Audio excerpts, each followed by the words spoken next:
Hello दोस्तों, नमस्कार। स्वागत है आप सबके अपने YouTube channel history life style पर। दोस्तों, भारतीय संविधान एवं राज्य व्यवस्था के अंतर्गत जो हम लगातार श्रृंखला वाला वीडियो चला रहे हैं, जिसमें हम लोग टॉपिक वाइज चीज़ों को पढ़ रहे हैं, समझ रहे हैं, तो उसमें संघ लोक सेवा आयोग के आज हमने टॉपिक के रूप में शामिल किया है कि संघ लोक सेवा आयोग क्या है, इसका गठन कैसे हुआ, इसका कार्य क्या है, इसका अधिकार क्या है एवं इसको ख़त्म करने या हटाने का क्या सिस्टम बनाया गया है संविधान में, उसके बारे में आज हम लोग डिस्कस करेंगे। तो चलते हैं, देखते हैं। संघ लोक सेवा आयोग जो कि अनुच्छेद 312 के अंतर्गत हमारे संविधान में शामिल है। वर्ष 1926 में ली आयोग की सिफारिश पर पहली बार केंद्रीय लोक सेवा आयोग की स्थापना की गई थी। इस बात को ध्यान रखिए कि अंग्रेज़ों के शासनकाल में 1926 ईस्वी में पहली बार केंद्रीय लोक सेवा आयोग की स्थापना किया गया था। ठीक है ना, वहीं से इसने अपना जड़ जमाना प्रारंभ किया। इसकी स्थापना का प्रावधान भारत सरकार अधिनियम 1919 में किया गया था। तो सबसे पहले ये ध्यान रखिए कि इस कानून का यानी इस संस्था का उल्लेख सबसे पहले भारत सरकार अधिनियम 1919 में किया गया था। ठीक है ना। आगे है, यह एक स्वतंत्र संस्था है और यह एक संवैधानिक दर्जा मिला हुआ है। स्वतंत्र माने यह अपने कार्य के लिए स्वतंत्र है, इसके ऊपर किसी प्रकार का प्रतिबंध नहीं किया गया है। संवैधानिक माने होता है कि संविधान में इसके लिए एक अलग व्यवस्था किया गया है, जो कि अनुच्छेद 312 के अंतर्गत इसको शामिल किया गया है। आगे है, यह भारत की केंद्रीय भर्ती की एजेंसी है। बिल्कुल, जो आईएएस होते हैं, आईएफएस होते हैं, आईपीएस होते हैं और भी जितने भी पद होते हैं बड़े बड़े राजपत्रित अधिकारियों की, तो वह उनके लिए क्या है, एक एजेंसी है जो कि नियमित भर्तियों को करती है। संघ लोक सेवा आयोग या संयुक्त लोक सेवा आयोग अपनी रिपोर्ट प्रतिवर्ष राष्ट्रपति को देते हैं और वह उसे संसद के समक्ष रखवाते हैं। कार्य क्या है, अखिल भारतीय सेवाओं, केंद्रीय सेवाओं व संघ शासित प्रदेशों की लोक सेवाओं में नियुक्ति के लिए परीक्षाओं का आयोजन करना। तो यानी जो यूपीएससी होता है, आप समझ रहे हैं ना, UPSC union public service commission. अखिल भारतीय सेवा माने आईएएस, केंद्रीय सेवा माने जो होते हैं आपके सचिव, संघ शासित प्रदेश जो केंद्र शासित प्रदेश होते हैं वहाँ के जो अधिकारी होते हैं, तो सभी अधिकारियों की नियुक्ति कौन करवाता है, नियुक्ति के लिए परीक्षा कौन करवाता है, यूपीएससी करवाता है, जिसे हम लोग आईएएस बोलते हैं। ठीक है ना। पदोन्नति के मामलों में सरकार को परामर्श देता है और क्या कार्य करता है, किसी आईएएस, आईएफएस या आईपीएस अधिकारी का पदोन्नति कराना हो, उसका कार्य या विशेषाधिकार बढ़ाना हो, तो यह सरकार को सलाह देता है। और क्या करता है, एक सेवा से दूसरे सेवा में तबादले के मामले में सरकार को परामर्श देता है। मान लीजिए किसी अधिकारी का तबादला किया जा रहा है, तो उस अधिकारी का तबादला करने के लिए भी जो हमारा यूपीएससी है, यह सरकार को सलाह देता है कि आप इस अधिकारी को ऐसे पोस्ट पर रख सकते हैं। संसद कानून बनाकर संघ लोक सेवा आयोग के कार्यों में वृद्धि कर सकता है। इस बात को भी ध्यान रखिए कि जो हमारा संसद है, राज्यसभा एवं लोकसभा, ये जो है संघ लोक सेवा आयोग के कार्यों में वृद्धि कर सकता है। मतलब उनको और भी कार्य सौंप सकता है कि हाँ, आपको आईएएस, आईएफएस या आईपीएस बनाने के अलावा अन्य कार्य भी दिए जा रहे हैं। ठीक है ना। संरचना देखिए, आयोग के सदस्यों की संख्या संविधान में उल्लेखित नहीं है और राष्ट्रपति द्वारा निर्धारित की जाती है। कार्य क्या है, केंद्रीय नौकरियों के लिए परीक्षाएं आयोजित करना। जैसा कि हमने अभी बताया कि जितने भी यूपीएससी के पेपर होते हैं उन सबको आयोजित करने की जिम्मेदारी यूपीएससी की है। नियुक्ति जो है राष्ट्रपति द्वारा होता है और ये त्यागपत्र भी किसको देते हैं, राष्ट्रपति को देते हैं। और पद मुक्त राष्ट्रपति द्वारा ही किया जाता है। वही जो हमने बताया, कदाचार माने होता है अयोग्यता एवं असमर्थता के आधार पर। हालांकि राष्ट्रपति यह निर्णय उच्चतम न्यायालय की जांच के बाद ही लेंगे। राष्ट्रपति उच्चतम न्यायालय का आदेश मानने के लिए बाध्य है।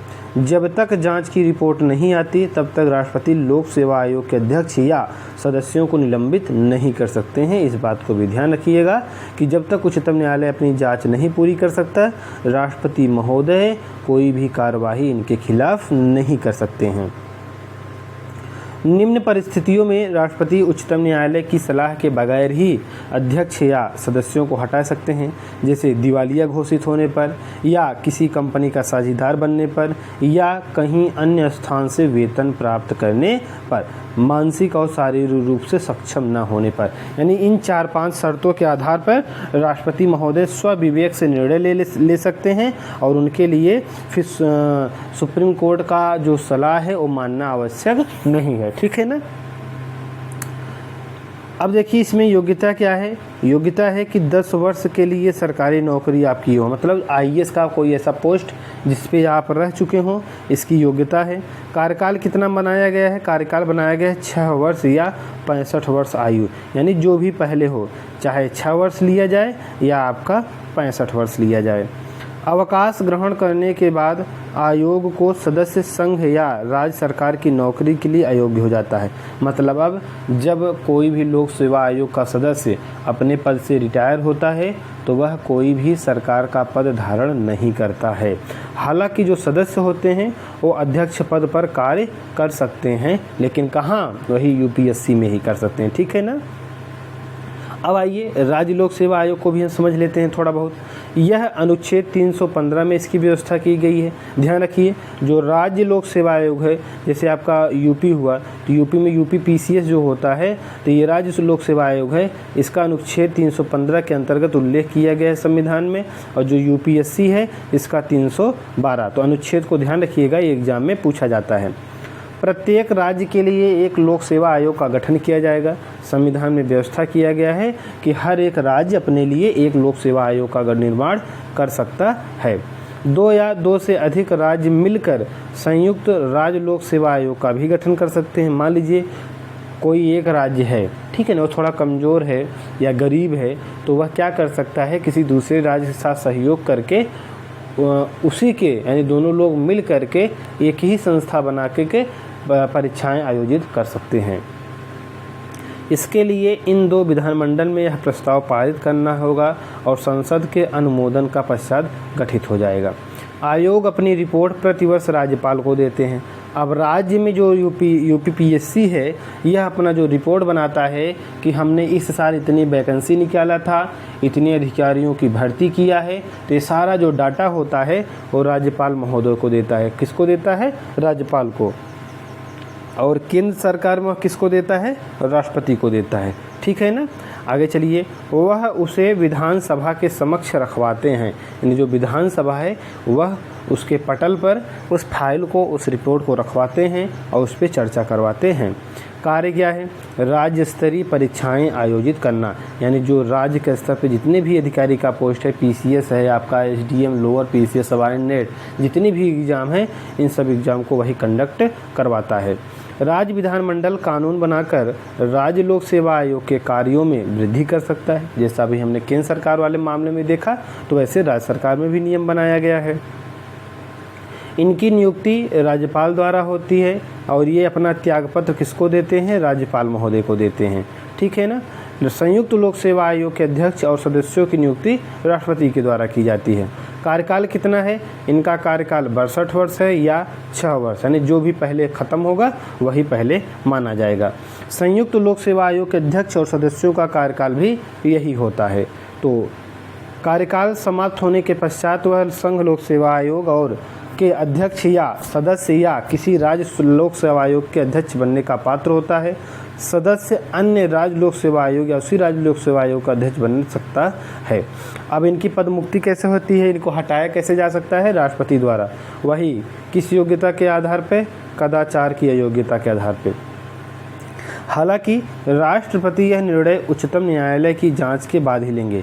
ध्यान रखिएगा भैया, त्यागपत्र पद पर रखने की जिम्मेदारी राज्यपाल को, लेकिन इनको हटाने की जिम्मेदारी राष्ट्रपति को। खूब ध्यान से समझिए कि राज्य लोक सेवा आयोग में भी जो सदस्य होते हैं वो राष्ट्रपति के द्वारा ही हटाए जा सकते हैं। इस बात को ध्यान रखिएगा, जैसा कि केंद्र सरकार के मामले में है। राष्ट्रपति उच्चतम न्यायालय का आदेश मानने के लिए बाध्य है। बिल्कुल, राष्ट्रपति इसमें स्वतंत्र नहीं है। इसमें उच्चतम न्यायालय जो भी सलाह या परामर्श देगा उसको राष्ट्रपति महोदय को मानना पड़ेगा। जब तक जांच की रिपोर्ट नहीं आती तब तक राज्यपाल लोक सेवा आयोग के अध्यक्ष या सदस्यों को निलंबित कर सकते हैं। संयुक्त लोक सेवा आयोग के अध्यक्ष या सदस्यों के निलंबन के मामले में राष्ट्रपति निर्णय लेता है। संयुक्त लोक सेवा के अध्यक्ष और सदस्यों को भी राष्ट्रपति द्वारा हटाया जाता है, लेकिन उच्चतम न्यायालय की जांच के बाद।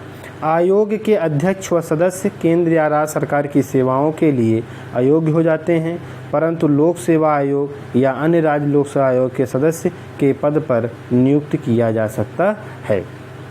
तो आज हमने बहुत ही इम्पोर्टेंट टॉपिक पर चर्चा किया। हमारा टॉपिक था कि संघ लोक सेवा आयोग क्या है, राज्य लोक सेवा आयोग क्या है, आईएएस पीसीएस की भर्ती कैसे होती है, उनका कार्य क्या है। तो बहुत ही इम्पोर्टेंट था। कई बच्चों के मन में ऐसी जिज्ञासा होती है, इसमें से एक या दो क्वेश्चन एग्जाम में रिपीटेड भी होते हैं। तो इन सारी चीज़ों को आज हमने आप लोगों को समक्ष रखा, प्रस्तुत किया। तो आशा करते हैं वीडियो आपको बहुत पसंद आया होगा। तो हिस्ट्री लाइफ स्टाइल चैनल को भाई सब्सक्राइब करिए। जो हमारे नए दर्शक हैं, नए श्रोता हैं, उनसे हम गुजारिश करते हैं, विनम्र निवेदन करते हैं कि प्लीज़ आप हमारे चैनल को सब्सक्राइब करिए ताकि हमारा हौसला मनोबल और बढ़े। हम आपके लिए वीडियो ऐसे ही लाते रहें ताकि आपका वनडे एग्ज़ाम की तैयारी ज़बरदस्त तरीके से होता रहे। तो मिलते हैं अगले वीडियो में, तब तक के लिए नमस्कार, धन्यवाद।